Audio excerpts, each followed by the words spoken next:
I first heard about Margate not through a travel brochure or a glowing review in a Sunday newspaper, but in an episode of Peaky Blinders.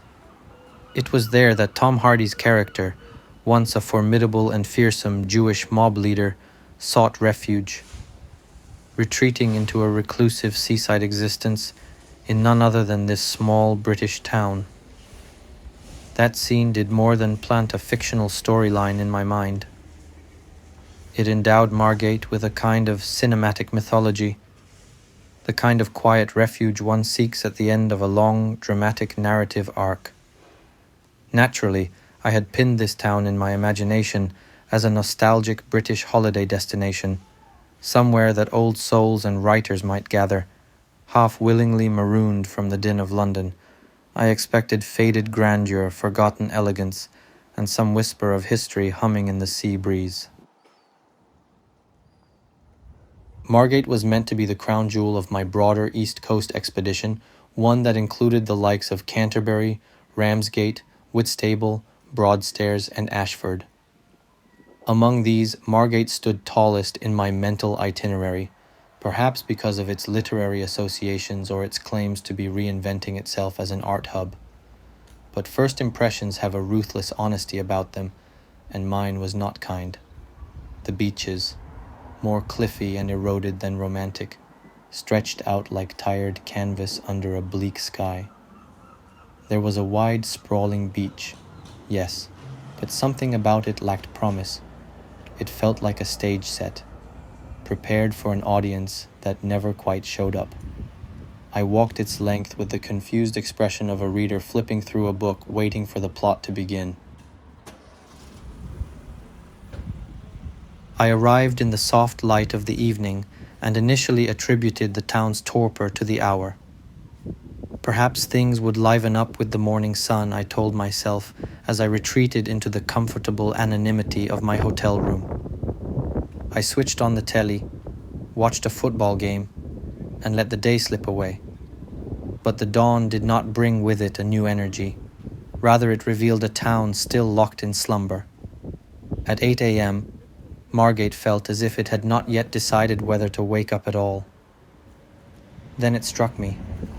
This is a typical seasonal town, a kind of holiday capsule that lives vividly in the minds of day trippers and school holiday makers, but rarely exists in full spirit outside its calendar of summer weekends. Even in June, the town could not shake off its chill. Positioned northward in its seaside orientation, the beach failed to gather enough sun to warm its geography. The shadows of cliffs and the offshore wind kept the place cold, as if Margate had made a private pact with the weather to stay seasonally ambiguous. The town, curled tightly around the beach like a cat sleeping in discomfort, had an old charm buried beneath its lethargy. Shop windows hinted at once thriving local enterprises, but shutters and closed signs dulled that charm. A museum here, a gallery there, and too many cafes not yet open. There was a strange stillness that morning, not of peace, but of paused anticipation, like a town waiting for someone to flip the switch on.